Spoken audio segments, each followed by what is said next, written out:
Hello, my friends. So I'm answering a question from one of my viewers that they actually communicated with me through Facebook.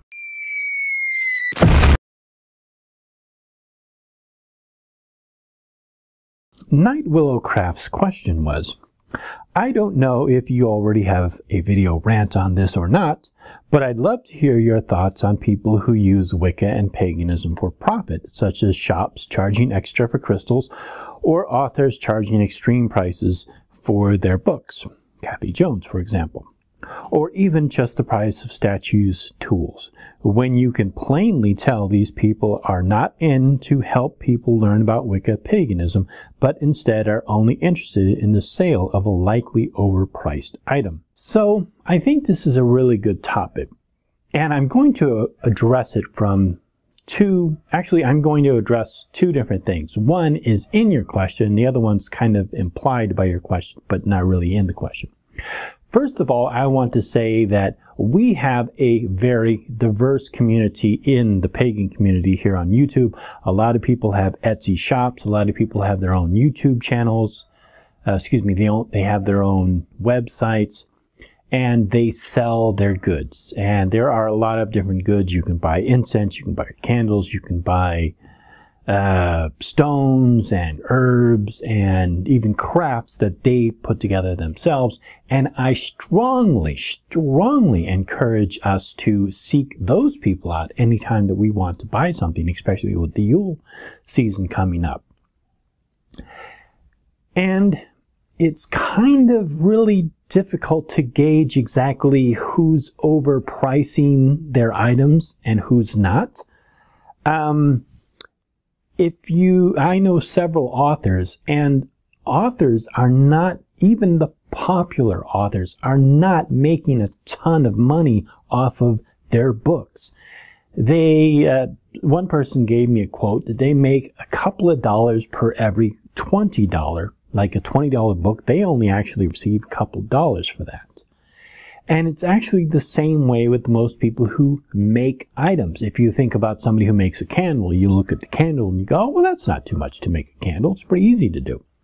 But you have to take a lot of different factors into it. First of all, the time, the supplies, the setup and the materials and the tools that they would need to create that, and also the shipping cost. Then you also have to think about how they pay for it. If they do it through PayPal, PayPal probably takes a small percentage of it. If they sell it on an Etsy shop or they sell it on a website, chances are the cart that they use also takes a percentage. So I don't think anybody is selling any goods and really becoming rich off of it. I think most of them probably only take a small earning from each one of their sales. So that's one thing to take into account. Now, if you do feel that somebody is, say, putting together a shoddy piece of junk and selling it online, and you see a picture of it and it looks really good online, and then you actually receive it in the mail and it looks like crap, and you've tried to communicate with them and said, I want to get a return, or whatever it is, and you've had a bad experience with them, then chances are you're going to tell your friends, their friends are going to tell their friends, and it's going to have a domino effect, and people are going to know, hey, that person sells shoddy goods, don't deal with them. This person sells great goods, deal with them. So that's one thing to take into consideration. The other thing is, there's a reason why we will buy goods rather than creating them ourselves. There are a lot of people who pride themselves on being able to create their own tools and their own herbs and their own incenses and their own candles, and it's part of their craft. And then there's a large percentage of us who don't want to deal with that. We would much prefer just to go ahead and just buy the candles, buy the incense, and we don't want to deal with that. So there's both sides to this, supply and demand. There are goods that are sold. There are statues, incense, art, creations, clothing, herbs, gems, mineral, candles, books, etc., etc. Then there's also services, people who provide services online. Some services like Reiki, tarot, oracle, astrology, house blessing, spellcraft, ritual performance, etc., etc. Now, there's a lot of people who do tarot readings online and oracle readings online and astrology online. And, you know, charging for that is really kind of subjective. I think that if someone has if they're just starting out in tarot or oracle or astrology, they may charge a little less and tell people that, hey, you know, I'm just getting into this. I'm just learning how to do this over the internet, because you're not face to face with the person. You're doing it over the internet. And so I'm going to give a little bit of a discount. Then there may be some people who have been doing it for quite some time, and they're very intuitive, and it's easy for them to make a connection, and they can give great readings, and people are happy with their services. So these are kind of subjective. And from my experience in the past, people get used to certain people. Like, they will only go to a certain tarot reader because they feel a connection with that person. The tarot reader also has a connection with their client, and so it creates a very specific bond, and a relationship is established from that point. Same thing with astrology services. Reiki, I'm not too familiar with, but there is a section that I really do want to address, and that are people who teach classes, do spell castings, do certain rituals, do certain house blessings, or teach classes and have retreats and stuff like that. Anybody who is worth their salt and who is a legitimate business person who's going to be charging professional prices, you have every right to question them and say, what makes you an expert in this area? What experience do you have in this area? Why should I give you X amount of money for you to teach me this? I think it is perfectly legitimate to ask questions like that. If somebody is charging you a couple of $100s to do something, you want to know that you are getting quality work.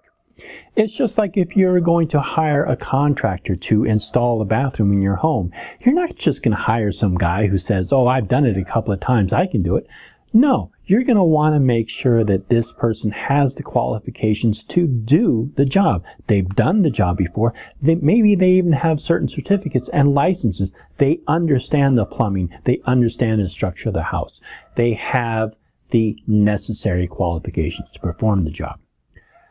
I think we should expect the same thing of people who charge us money for teaching, for rituals, for house blessings, etc., even hand fastings. So this is something to take into consideration when purchasing services. So the last thing I'd like to talk about is actual training. Now, there's a very good reason why, especially in the Wiccan community, that people are frowned upon, or people do not charge for trainings.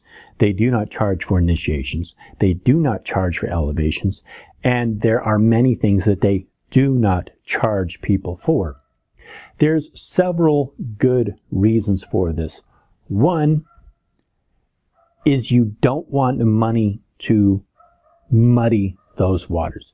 The other part is that you don't want the person to have to put on some kind of a show for this.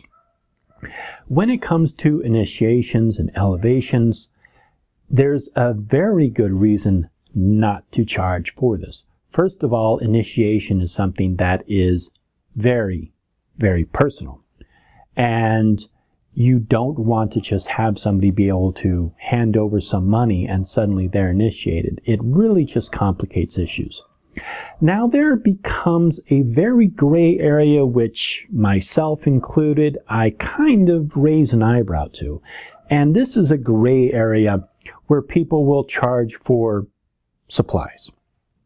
I do not think that anybody who is teaching, like, let's say, a Wicca 101 class, where they're not quite going into initiation, but they're being trained by somebody who has been initiated.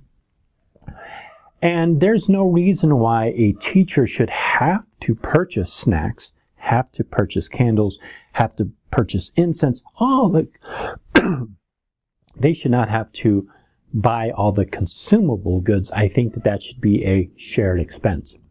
Now, people who charge for materials, like let's say printouts, that's a gray area. Because then you get to a certain point where are they actually charging for the cost of the supplies, or are they adding a little bit more to it to make a little money on the side?